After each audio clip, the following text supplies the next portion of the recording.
Holy shit. Are you feeling a little distracted? Are you? I mean, are you feeling a little off kilter? Like, ooh, shiny, and you can't focus on anything? You know, like you're being followed around by like, you know, like Pigpen on Peanuts, like Charles Schultz Peanuts, like being followed around by that like dirt cloud like Pigpen is, but it's like a mind cloud of just like fuckery. It's just following you around and you can't get away from your mind cloud of things that are bothering you. Are you feeling distracted? Are you feeling mentally constipated? Is something all fogged up in there? What's going on? It's just a cloud of pure garbage circling around your head. It's just true. It's true. Emotional dirt, physical dirt, spiritual dirt, trauma, whatever. All those things have been floating around. I told you this was going to be an inflammatory episode, and I wasn't fucking around. Kind of like a mind tornado swirling around in your head like the Blizzard of Oz, going fucking crazy. It's nuts. And more folks have been sharing this feeling with me as of late than ever before. And I don't know if it's because we just got through November, and December is actually hard too for a lot of people. And it's a lot of hard, like family stuff, a lot of hard trauma stuff. It's hard. Christmas is hard. Holidays are hard for a lot of people, no matter what your holiday is, no matter what your background is. It can be hard for a lot of people. So I wanted to talk about it some more.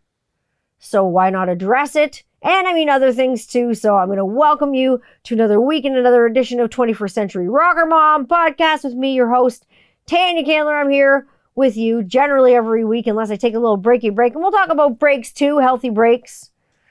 We'll talk about healthy breaks soon in the podcast. But yeah, I wanted to sit and talk to you about this topic. This week, like I say, was full of decisions, very tough decisions. And when I say change is hard and that I should know, I should. I made some changes this week. I made some major changes this week. And some of you are going to go, it might leave you scratching your head as to what I did. It's hard to make big changes too, especially when you feel completely distracted. And distracted by what? Maybe distracted by squirrels, like my dog. My dog gets distracted by squirrels. I got a crazy fizzy drink here. Woo! I'm drinking with straw. Nope.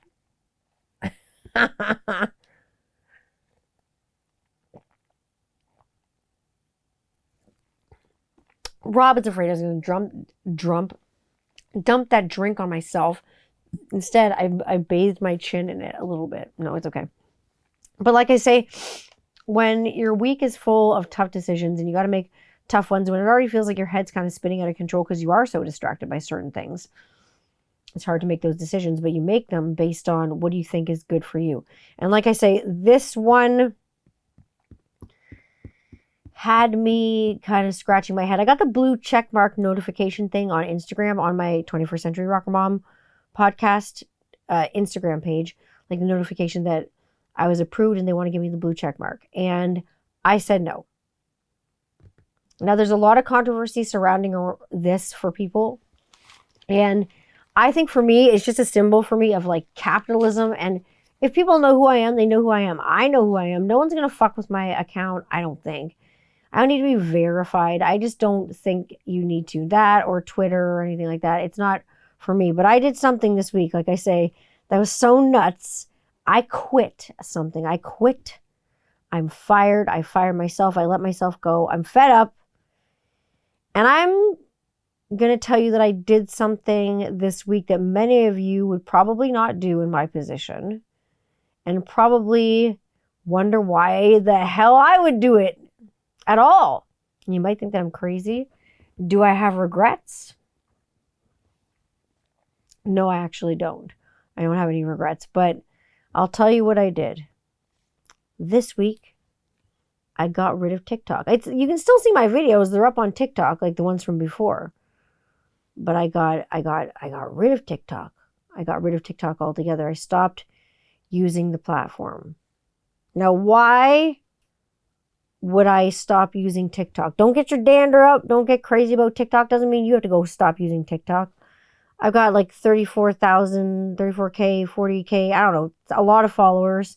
I've got over 200,000 likes. Why the fuck? That's viral, right? Why the fuck would I give up my TikTok Why would I just close up shop and be like, no, I'm not using this platform anymore? What did TikTok do to me? Where I would just turn off TikTok. Well, this is where the mom part comes in of 21st century rocker mom. And it really plays a key factor here. TikTok is a platform, like I would say, that's generally geared towards and used with a younger demographic and a younger audience. And also a more impressionable audience. And this is, for me, at times, it can be big problems because I love to help. I love to give love. I love to share love. I love to share support. I love to share stories. But I'm not medically certified or professionally certified to give some of the help that I want to, and I want to be giving, like, and I want to offer to people. But I'm not certified, and I don't want to put anybody in danger. So I don't think that's the platform for me to be doing it on. I think that it's better for me to be down on the ground with like the kind of grassroots, feet on the ground situation to be doing things. So I kind of got off TikTok because I love being, TikTok mom, but I don't want to overstep bounds and help somewhere where I shouldn't. You know what I mean? It could be a detriment instead of a help. There are things like suicide and gender identity and mental health. And there are so many serious topics on TikTok right now that I don't want to say the wrong thing and have somebody get hurt or something. You know what I mean? I don't want to be responsible for that. I think there are people that are more responsible, that can give better guidance than I can. And it's not going to be on a platform like TikTok. So for me, my TikTok audience, it tends to be, like I say, a younger demographic. And also, the thing that gets me on TikTok too is that my audience genuinely loves music and they genuinely love metal. And I do too. But I say they're a lot younger. But they also genuinely love Kittie. And I will say another reason this is why I left the platform, because I'm not in Kittie. And a lot of the questions I get on TikTok are geared towards Kittie. And they're like, what's it like being in Kittie? I'm just like, I don't know. I'm not in Kittie. It's funny because it's just like a lot of these are 20-year-old questions, but to a lot of followers, they're brand new questions and they're exciting to know the answers to. You can watch the documentary. You can find out answers to Kittie questions like that. Maybe one day I will write a book about my experiences with Kittie, the ones I can remember from my senile old brain. People want to know the answers to 20-year-old questions. I don't know if I fucking remember them. 25-year-old questions even. My brain's old. It doesn't remember everything. But maybe I'll write a book called Kittie Litter, and it'll be the shit I can remember. Maybe. We'll see. But like I say, it's funny. I get the curiosity. I get the love. I get the fandom. And I love it. I think it's all wonderful. But for me, like I say, I'm not a part of Kittie. I was, and I forever will be a part of Kittie's history and Kittie's background and founding crap with Kittie and founding fathers and sisters and brothers and founding metal maidens and mothers of Kittie. But like I say, it's not, I'm not in the band actively. And so I thought that platform is just probably not the best place for me to be. So I'm here. And like I say, my TikTok audience tends to be very young. And so I get the curiosity. I get it. But I don't think for me that chasing like a shadow of my 16-year-old self with other like teenagers is probably appropriate. So that's not good. And I'm not there right now. I'm not where I was when I was 16 years old. I mean, who the fuck is? Who is where the fuck they were when they were 16 years old? I'm glad I'm not where I was when I was 16 years old. When I was 16 years old, I was a heap of trouble sometimes, I made this amazing virgin drink here with maraschino cherries in it and bar lime that's like really strong. Woo! And soda water. Whoa! It's crazy, but it's nice. It's refreshing. So yeah, like I say, I left TikTok and I'm saying being a part of something that was really big in part of your life doesn't define you as a human. It doesn't define who you are now. It's cool to be a part of something and be a history of something and be joined like that and forever remembered like that. It's cool and it's flattering. But it doesn't define who you are. But I will tell you this. It will follow your ass forever. It will follow around about it. And like I say, I'll write a book about it. Would you read that? You tell me if you would read that. You tell me if you would read that. I couldn't do it as a podcast episode because I'd be here for weeks and weeks and weeks and I'd never stop talking. My throat would be so dry. It'd be terrible. So I couldn't do that as a podcast episode. So like I say, more platforms I haven't been active on. Oh, there's been lots of platforms I haven't been active on. Like I said earlier with blue check marks and stuff like that. Twitter. I've not been active on Twitter. Ever since Elon kind of took over things and people are like dropping N-bombs like faster than you can say Jiminy Cricket. I'm not okay. I'm not okay with that kind of freedom of speech, so he calls it. I'm not okay that you don't get banned from using the N-word freely, but you do get banned for saying anything about like pedophiles and politicians. There's something fucking wrong there. You should get banned for both. Like, you shouldn't be able to say, well, I mean, you should be able to attack pedophile politicians, but you shouldn't be able to say pedophilistic things on the internet, for instance. But if you're dropping N-bombs, that's not cool. Elon Musk is just like, whatever, like, you know, let people get in fights. I think he likes to watch people get into conflict. I think he likes conflict. I don't know. It's a really fucked up culture. And it's like I say, no thanks. I don't like that Twitter because you know what that is? That's not freedom of speech whatsoever. That's fucking censorship. You don't know how many people I know have been shadow banned from Twitter or censored or banned, or I've been banned from people's accounts on Twitter. Excuse me, mostly political people, mostly political bans, because that's the way I roll. And that's like I say, but that's censorship. You know what? That's censorship. That's not freedom, Elon Musk. That's censorship, and that's cancel culture. And I guess apparently Twitter subscribes to cancel culture. They think it's the greatest thing in the world. You know what? Cancel culture is stupid. Cancel culture is not like a reason. There's no reason to cancel something unless it's, I mean, really bad. But instead of canceling it, why don't you have a conversation? It's the time to like educate and learn and do better and be better. Even Disney doesn't subscribe to cancel culture. Disney as a company doesn't subscribe to cancel culture. Even on the beginning of their movies, unless there's the ones, like I say, that are really something, they will put like a big infographic on the beginning of their movie and say something like, you know, this is how we used to act. We do not act like this anymore. We're ashamed of the way things were in the past. We have learned to do better, so we know better, so we do better. This is what we do better. There are depictions of this, racism, smoking, whatever it is, you know, whatever their bag is, they tell people to do better. They don't cancel it. They don't cut it off at the knee. They just tell you to do better. So I think the cancel culture is divisive. You can't just cancel someone or something because you don't agree with it. You just can't cancel it. You have to look at it as an opportunity. You have to look at it as an opportunity for learning. You have to look at it as an opportunity for teaching. You have to look at it as an opportunity for listening and receiving and giving, you know, both. And look at all of the sides of the pancake, including the stuff in the middle, the fluff in the middle. There's both sides of the pancake, and then there's the stuff in the middle. You got to kind of look at everything, and you got to step back, and you got to detach your emotions from it. And then you got to be like Elsa from Frozen. You got to let it go. Let it go. You got to fucking let it go, man. That's what you got to do. I think if you open your minds and see both sides of it, like I say, step outside the situation, emotionless, and you'll see things from a different light. Maybe you'll see things more positively, and you'll be able to assess and execute a plan for the situation instead of reacting and have such a reactive response and reacting to it instead of more like responding. I think it's a little bit easier when you respond to things than just whoosh, jump on shit. It's a lot easier. You don't want to have a time wasted day on the internet where you're just being an asshole and causing drama. That's a whole day that you waste or time that you waste. Do you? Do you want to waste time? The more time you spend on being negative, mean, saying mean-spirited things, doing mean-spirited things, you know, pissing people off on purpose, the more that's going to become ingrained in the person that you are. And that's not healthy, I don't think.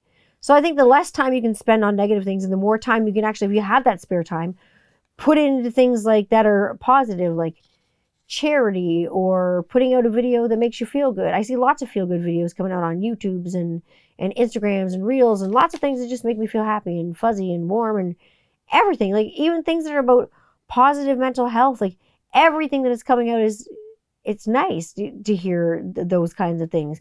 Putting your even your feelings that are negative out into the world to help other people heal in a productive way, instead of like getting mad at the entire world and, like I say, cussing everyone out on the internet and getting mad at everyone. Have a good day. You can't constantly occupy that space in your head. It doesn't need to be there. That drama doesn't need to occupy you. It doesn't need to run your life. You don't want to be thinking about what you're going to do in your next YouTube video, where you're going to yell at somebody or bash somebody, or what you're going to do in your next reel, or you're going to scream at somebody or tag somebody or call somebody out. You don't want to be thinking about that all day. It's going to consume your life. Eventually, it's going to consume the person that you are, and then it's going to become the person that you are, and it's going to be what you're known for. You're going to be known as that person who does that. And then that mirror that you're reflecting out is going to be whatever you're shining out is going to come shining back in at you. I tell you.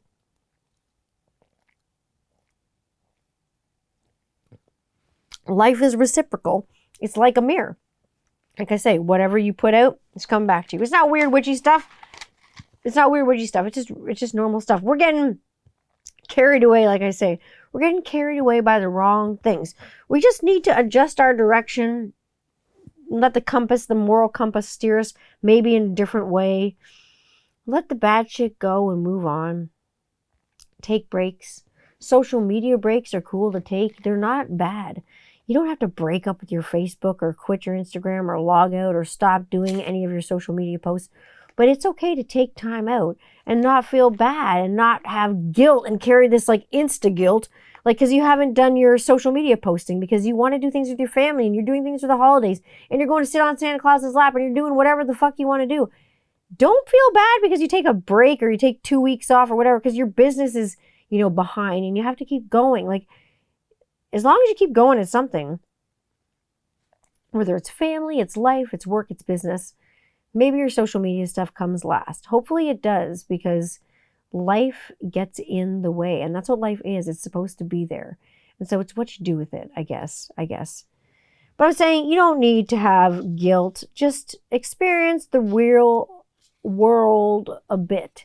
It's a gift, it's a gift to wake up every day. Not even a Christmas gift. It's a gift to wake up every day and experience this thing that is called life, that the world's still spinning around and we're taking another trip around the sun every day. And then we've got 2 feet on the ground and a heartbeat going, and then we can breathe, and we can, most of us can smell the smells and hear the sounds and see the sights. There are a lot of senses that a lot of people can tap into, and a lot of different senses that a lot of different people can tap into to experience this thing called life. And what a joy and what a privilege, a huge privilege it is to experience life. Because a lot of people, like I say, don't get to experience life at all because they're not here. But all we got really is the here and now. So we can experience the here and now any way that we want to. And like I said, a good friend of mine said something to me the other day that like it hit me like in the feels. It hit me like hard at home. And it's a friend that I trust, and it's a friend that is like a trusted like buddy and someone that I talk to and I'll talk to frequently. And he said to me, that's what I always kind of say, tomorrow is not promised. And he's right. Tomorrow's not promised. We don't know what the hell is going to go on tomorrow. So we have to be, we have to be our best selves like now. Here and now. That's all we got. And we got to like love each other now, be with each other now. I don't know how else to convey this to you. It's literally a here and now situation. Be present. Be present for what's going on. Don't be floating a million feet above yourself, thinking about 10 million other things. It's time to focus. I think this year is a year where people are going to get more focused on things, more focused on family and things like that. And the advice like that I say my friend gave me was right on. Tomorrow's not promised. And he's a solid friend. He's got solid advice. I believe him. He's right. He's right on. So take those breaks. Take that time. Spend some time with your family. Do some good things, no matter what they are. Do whatever you do. And have fun doing it. And don't apologize and don't carry around guilt for it, for crying out loud. That's just silly. It's ridiculous. I've been talking to lots of people doing the same thing. Just taking lots of micro breaks, taking time off here and there, and spending more family time. I'm doing a lot more baking. Like I do baking every day anyway. Like I bake a loaf of bread every single day because bread does not last long in this house. More outings, like I say, instead of there's Santa and all that stuff like that, but we went to go see the Krampus, of course. Like my kids wanted to go see the Krampus. So I was like, are you sure? And they're like, let's go see the Krampus. My eldest was not like worried about the Krampus. My youngest, though, she was like, nope. She did not like the Krampus. She did not appreciate the Krampus. She thought it was real. I was like, no, there's wood underneath. Don't worry. We're trying to like reassure her that it's cool and everything's okay. And the Krampus isn't real. Somebody just made it. It's a doll, but it's really a scary doll. And so then she kind of got it. And when I told her it was a doll, it was a scary doll and stuff like that. So she understood. It was just like an action figure that was just like caused a reaction figure. It was scary. Like I say, we had a visit to the Krampus house. And then that's like in our city. But then we go to see, and we do it every year, we go to see the greatest hits of the Christmas lights in the city. There's a few in our neighborhood that are amazing. They're Griswold houses. And then there's one whole neighborhood that I call Candy Cane Drive. And Candy Cane Drive is where you can drive down and every friggin' house is decorated with blow-ups and lights. And it's insane. Every house is decorated. Not one house skips a beat. I swear to God. It's the craziest thing I've ever seen. It's amazing. And I'll tell you, speaking of greatest hits, and this is where your TMI moment comes in for the week. Speaking of greatest hits, this week, like I told you, I've said it on Instagram a fucking million times. This week's been a doozy. Rob's been away for work a lot. There's been like a lot of like the single parentdom. There's been a lot of me like parenting alone, and then like 2 kids, the dog. It's been lots of fun. Woo!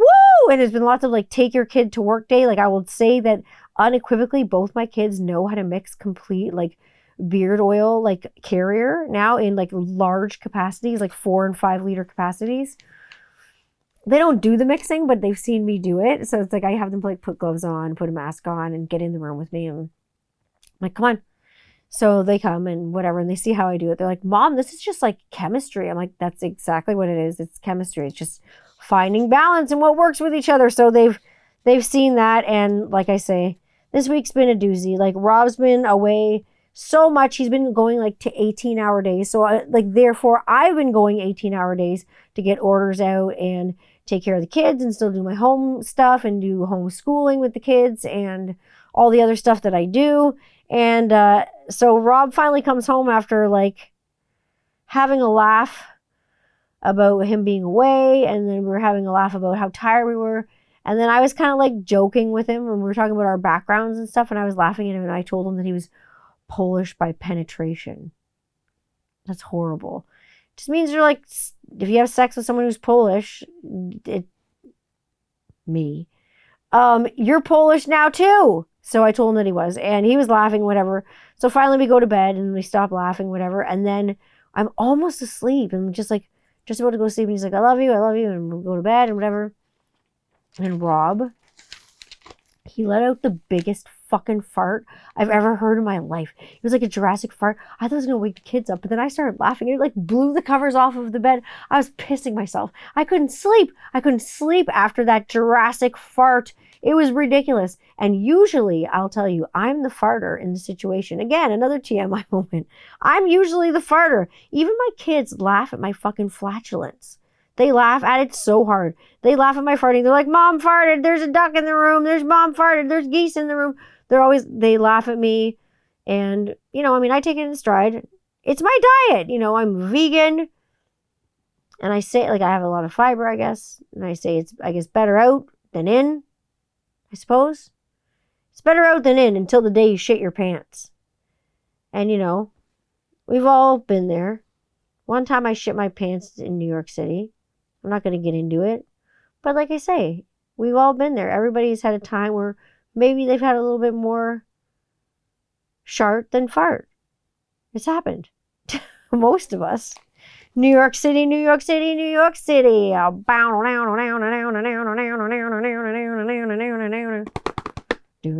That's Detroit Rock City, sorry.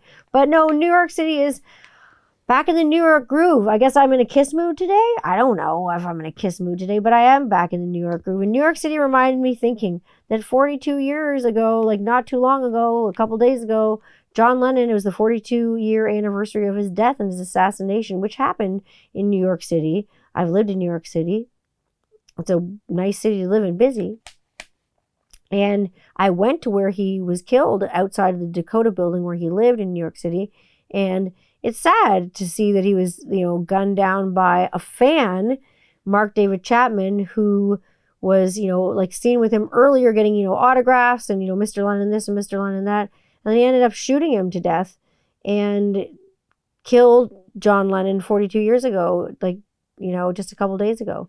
And the anniversary of that came up and it got me thinking about, music and what it would have been like to experience music now if he would have lived. Like, what music would have been like if John Lennon was still alive? If all the Beatles were alive, what it would be like? And a lot of people told me that was hard for them and it was painful for them, because even friends of mine that are older said that people that are my parents' age and younger, a little bit younger, I say that that was the death of their childhood. A lot of kids had to grow up instantly that day, because John Lennon and the death of any Beatle, of course, was the death of their childhood. He was 40 years old. He was young. And to be gunned down in the street like that, in front of your house, in front of your wife, it's a way to go. It's a terrible way to go. And I really, imagine if he had lived. It's pretty cool. And I think that day is, talking about, things like the day the music died, too, is not just, airplane crashes. John Lennon being shot changed a generation. It's like the whole Kurt Cobain thing. It changed a generation.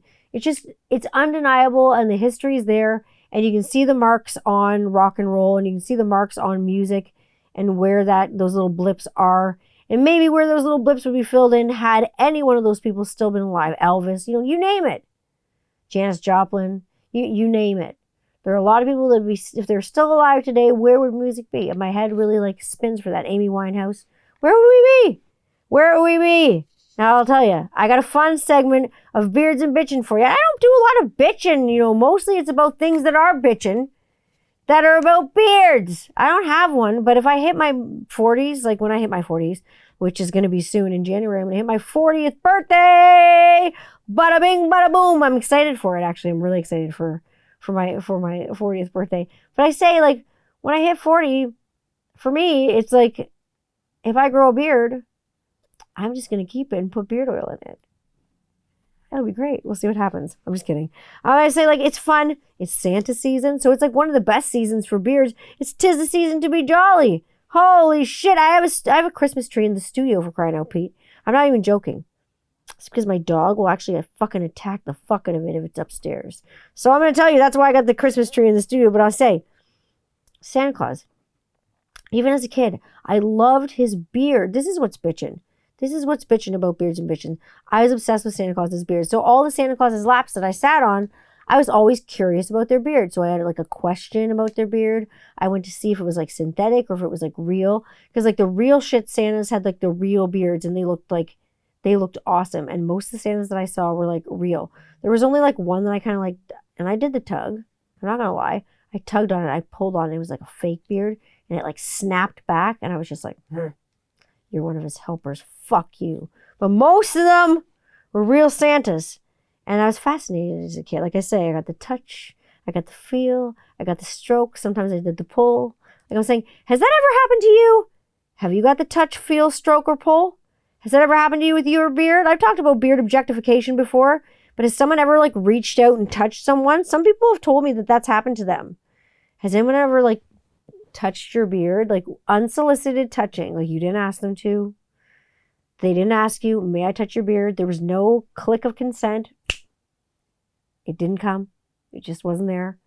You didn't say yes to it. They just reached out and touched someone. Ooh! Sounds kind of a little bit violating. It sounds like a violation of privacy to me. Like I say, how often does that happen to you? Or do you get questions about your beard? How often? How often do you get questions about your beard? How often do you get questions about what's going on your face? Say, are you going to cut that? Or do you get derogatory comments on it? Oh, you look crazy with a beard on your face. You look like a serial killer with a beard on your face. You look like this with a beard on your face. You got a lot of fuzz on your face. You should take that off. This doesn't happen if you have a beard on your face. Your beard looks like a bird's nest. Whatever. Do you get derogatory comments, or are they nice? What's going on?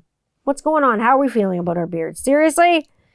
Speaking of beards, my company itself has been truly nothing but fun. I've been having fun sending things out and packing things up and shipping things out and restocking things. Holy shit.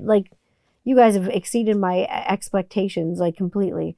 I should say you guys and gals. Everybody who's ordered has exceeded my expectations. It's been great. It's been busy. Like I say, doing a lot of stuff. Like I say, the kids are now the master of puppets of carrier oils.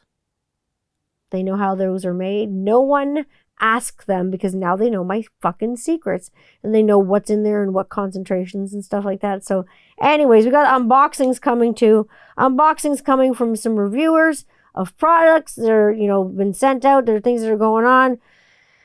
I got an oil for you. And I got an oil for you right here. And it's one of my own oils, and it's Van Hagar. And if you've seen Van Hagar on the website, or have you seen Van Hagar on the Instagram at Rockaholic Grooming Company, at the Rockaholic Grooming Company, you can find it in my link tree. I don't think I've cracked a bottle of this one yet. There it is.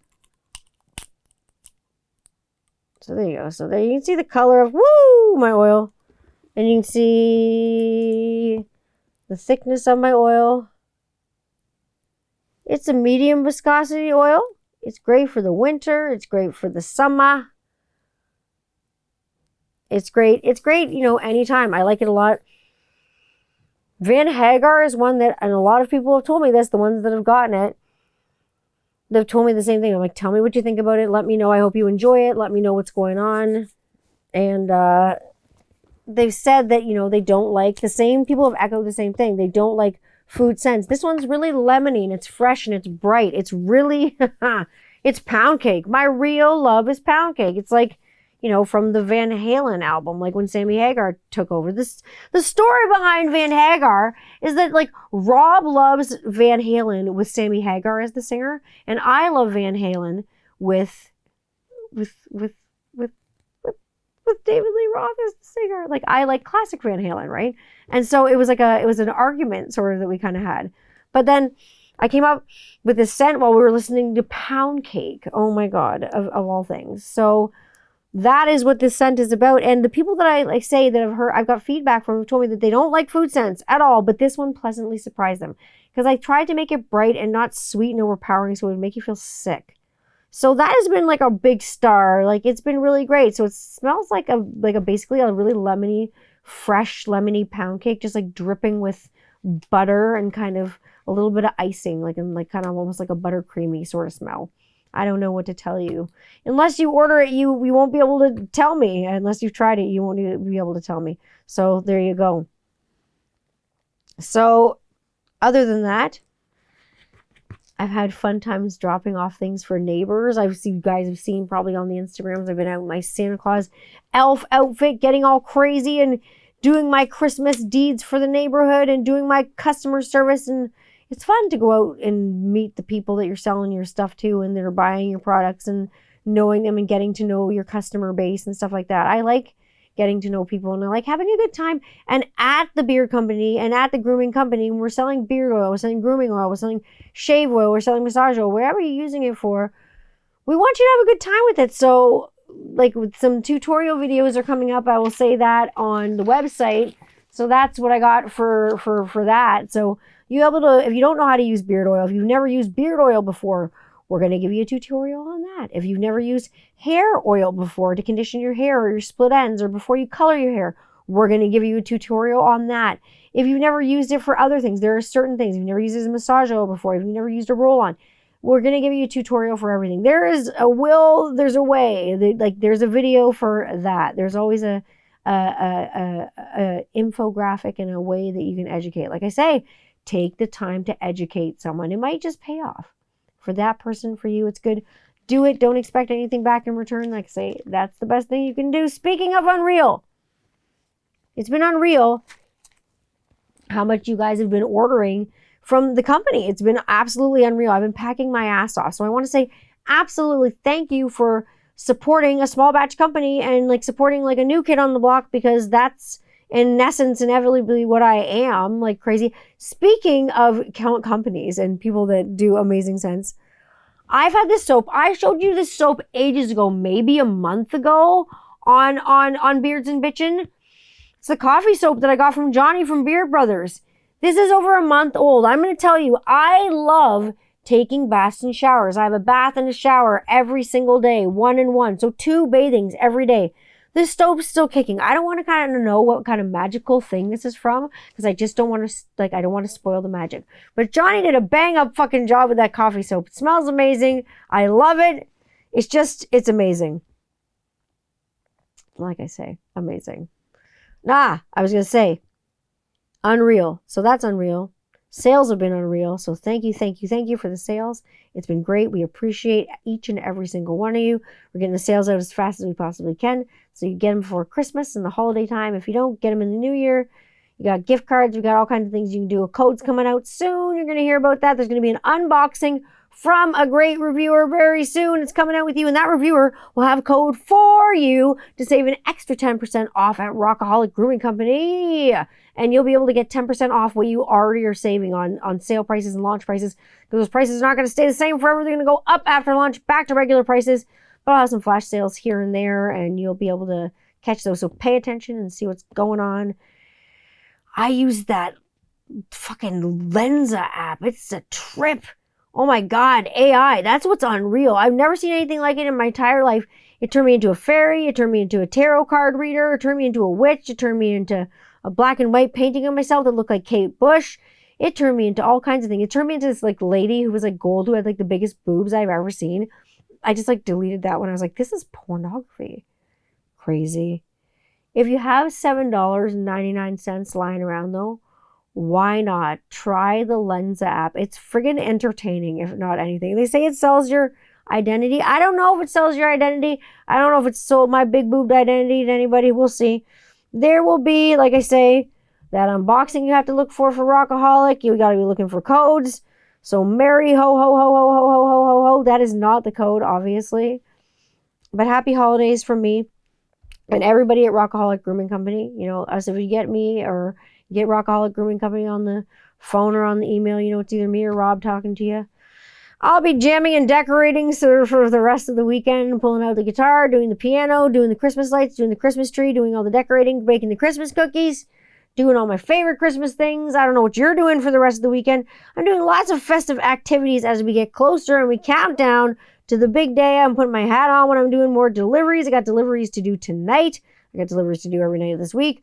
But I'm doing them up until the 2nd. I was going to say 21st, but I'll do them up to the 22nd. Doing porch drop-offs. Neighborhood is good. Everybody's looking nice and not so scruffy with the beardos. Ladies' hairs are looking nice. Everything's good. Everybody's got soft skin. Everything's good around here.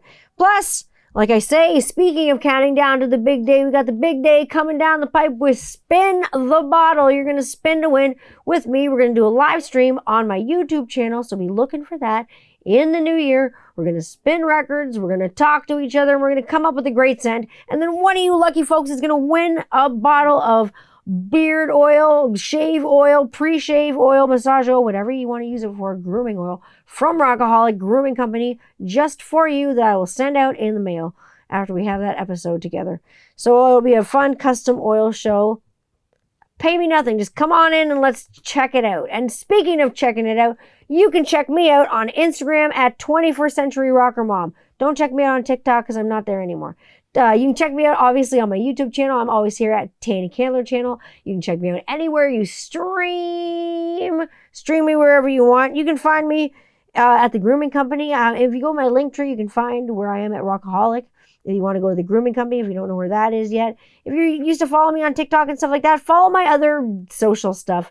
TikTok is, for me, not a good platform to help you on. I want to help you on the other ones. Like I say, stream wherever you stream. Watch wherever you watch. Do what you do. Just don't be mean to each other. Be good to each other. And like I say, when in doubt, cover your sprout. I'll leave you with the wisdom and be good to one another. Be really good to one another. Be a good person. And like I say, do things for no reason other than just feeling good at the end of the day and not getting anything back from it. So happy holiday season. I will see y'all next week for another episode of 21st Century Rocker Mom podcast. I'm out. See you later.